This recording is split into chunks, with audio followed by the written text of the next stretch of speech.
Eu sou Mário Persona e essas são as respostas que eu dei aos que me perguntaram sobre a Bíblia.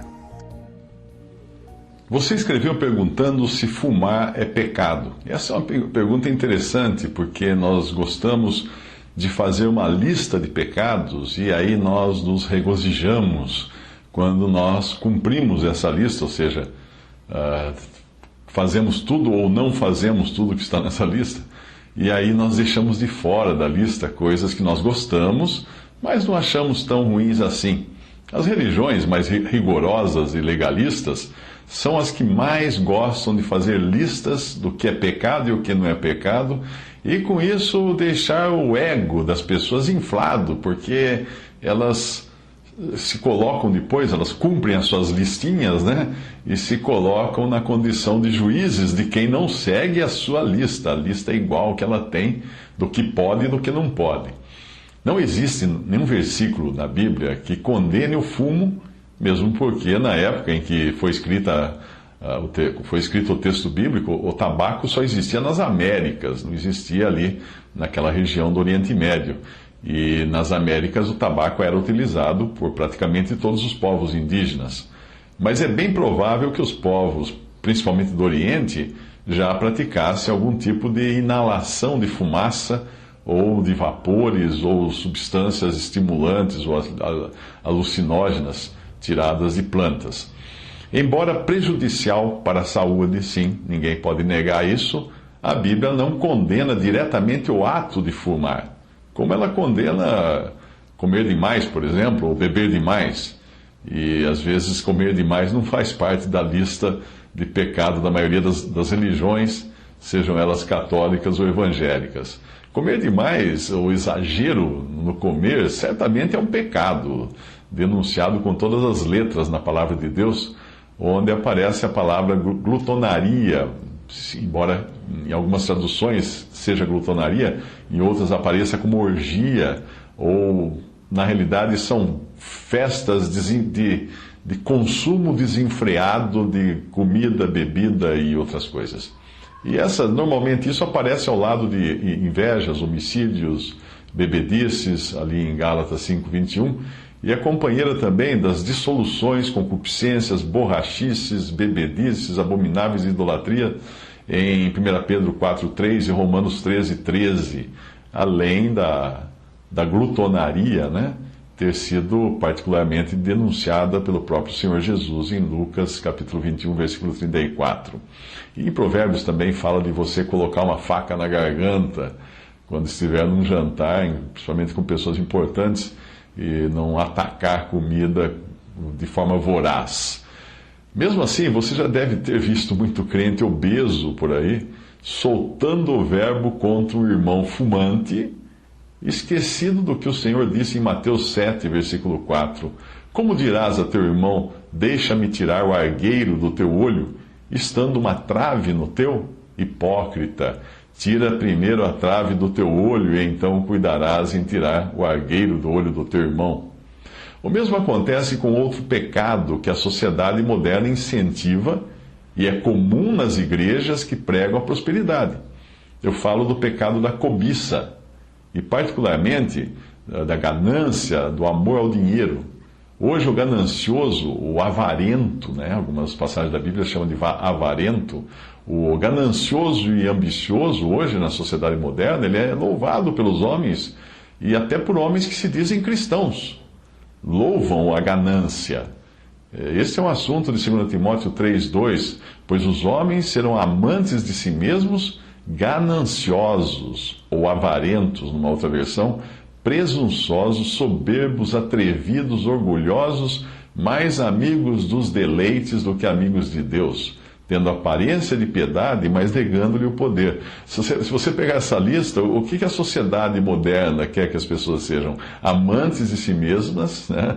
O selfie está aí para provar isso. Gananciosas, tem que ser gananciosas, tem que correr o dia inteiro atrás de dinheiro. Presunçosas, as pessoas falam que você tem que ter amor próprio, você tem que ser mais você é o campeão, você é o maior. Soberbas, sim, atrevidas, orgulhosas, mais amigas dos deleites, dos prazeres do que amigas de Deus. mas tem que ter uma aparência de piedade, né? Como vai numa religião e etc. e tal. Lucas 16, de 13 a 14. Nenhum servo pode servir dois senhores, porque ou há de odiar a um e amar ao outro, ou há de ou há de dedicar-se a um e desprezar o outro. Não podeis servir a Deus e as riquezas. Os fariseus, que eram gananciosos, ouviam todas essas coisas e zombavam dele. Sim, eram gananciosos os fariseus e zombavam de Cristo. Mas não me entenda mal, eu não estou justificando o cigarro ou dizendo que seja inofensivo ou menos prejudicial do que outros costumes que são largamente aceitos na cristandade, como a glutonaria e a ganância. O fumo prejudica sim o corpo do cristão, que é o templo do Espírito. Portanto, o corpo nosso deve ser tratado com cuidado. Eu mesmo, na minha atividade profissional, eu não faço palestras ou treinamentos para a indústria do tabaco. Por quê? Porque eu não me sinto nem um pouco motivado a motivar a equipe de vendas dessas indústrias a venderem mais. Porque eu sei dos malefícios. Ah, mas eu perco dinheiro com isso. Claro que eu perco. A indústria do tabaco é uma das que contratam muitos palestrantes para falar de vários assuntos ligados a negócios. Eu perco dinheiro, mas aí entra a coisa. Eu não posso ser ganancioso, não é? Eu tenho que ter os meus princípios e também andar segundo os meus princípios, que eu procuro baseados na palavra de Deus. Mas o cigarro não era considerado um mal pelos cristãos há algumas décadas.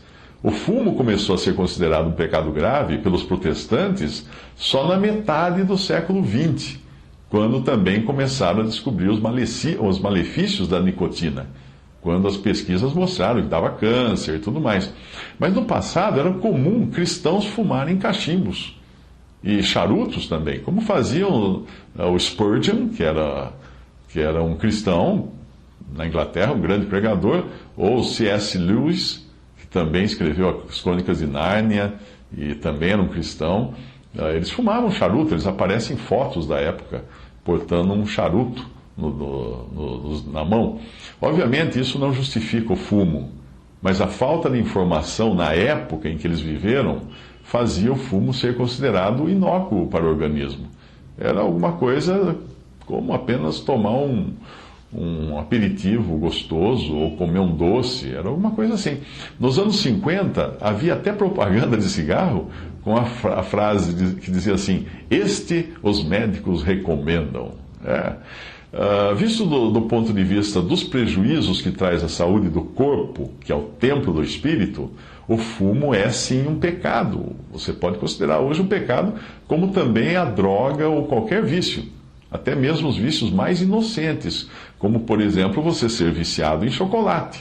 Sim, se você é um viciado em chocolate, você também pode estar afetando a sua saúde negativamente. 1 Coríntios 6,12 diz que todas as coisas me são lícitas, mas nem todas as coisas convêm. Todas as coisas me são lícitas, mas eu não me deixarei dominar por nenhuma delas. Então tudo pode ser prejudicial e pode ser pecado. Qualquer coisa pode ser pecado. Se você trabalha demais, pode ser um pecado, porque é viciado em trabalho. Outra questão que pode transformar o fumo ou qualquer coisa em pecado é se isso trouxer escândalo ou fizer desviar um irmão mais fraco. Se ele vê você fumando e isso escandaliza esse irmão, então evite fazer isso na presença dele. E isso vale também para comer ou beber certos alimentos e certas bebidas. Romanos 14, 21 a 23. Bom é não comer carne, nem beber vinho, nem fazer outras coisas em que teu irmão tropece, ou se escandalize, ou se enfraqueça. Tens tu fé? Tem-na em ti mesmo, diante de Deus. Bem-aventurado aquele que não se condena a si mesmo naquilo que aprova. Mas aquele que tem dúvidas se comer está condenado, porque não come por fé, e tudo que não é de fé é pecado. Se você achar que está pecando pelo fato de fumar, porque afeta o seu corpo negativamente, a sua saúde, ou porque isso está escandalizando um irmão mais fraco na fé, então, o que você tem que fazer? Pare imediatamente de fumar. Procure parar de fumar. Eu sei de pessoas que pararam de fumar assim, de uma hora para outra. Tiraram o cigarro da boca e não colocaram o outro nunca mais. Eu sei, por exemplo, que eu não devo beber vinho perto de alguns cristãos, porque eles podem se sentir escandalizados. Mas fora disso, eu não vejo problema em beber um cálice de vinho ou um copo de cerveja, o que não é suficiente para embebedar. A Bíblia condena a embriaguez com vinho, e não o vinho em si. Se a Bíblia condenasse o vinho, o Senhor Jesus não teria transformado a água em vinho na festa de casamento, por sinal, seu primeiro milagre. A nicotina pode viciar, e aí você se torna escravo dela, o que não é da vontade do Senhor. Nós fomos comprados por preço, nós somos escravos do Senhor, isso sim, servos do Senhor. Mas nem sempre é o caso da nicotina ou do cigarro. Vou dar um exemplo. Eu tinha um professor no ginásio que ele fumava. Como ele fumava? Ele fumava um cigarro por dia só, apenas. Depois das aulas, ele chegava em casa, estressado das aulas, ele se sentava na sua cadeira de balanço, colocava um disco, um LP, na época, né, de música clássica, e aí ele acendia um cigarro e fumava um cigarro. Aquilo não era vício, aquilo era terapia, aquilo não estava fazendo mal para ele, aquilo estava fazendo bem para ele, claro. O corpo eliminava aquela nicotina rapidamente, mais facilmente do que muita química que vem no próprio alimento que nós compramos. Certamente aquilo devia fazer menos mal do que tomar um calmante, medicamento, depois de um dia de estresse, de aulas com alunos, para alunos como eu, que não estavam muito interessados em aprender. De qualquer forma, se você puder livrar-se do vício o mais rápido possível, você só ganhará com isso. Hoje nós temos informação suficiente para saber que o cigarro causa câncer, e eu não creio que nós devemos submeter o nosso corpo a esse dano, a esse material, esse veneno prejudicial. O mesmo vale para medicamentos também, medicamentos desnecessários. Tem gente que é viciado em medicamento, tem que estar tomando medicamento toda hora e sem necessidade. Talvez daqui a 100 anos os cristãos perceberão que beber refrigerante ou consumir adoçante químico seja até pior do que fumar. E se você fizer algumas pesquisas, você vai descobrir que tomar um copo de um refrigerante pode ser pior do que tomar um copo de cerveja ou de vinho, para a saúde. Então, daqui a 100 anos, essas coisas poderão entrar na lista dos pecados que as pessoas gostam de fazer listas.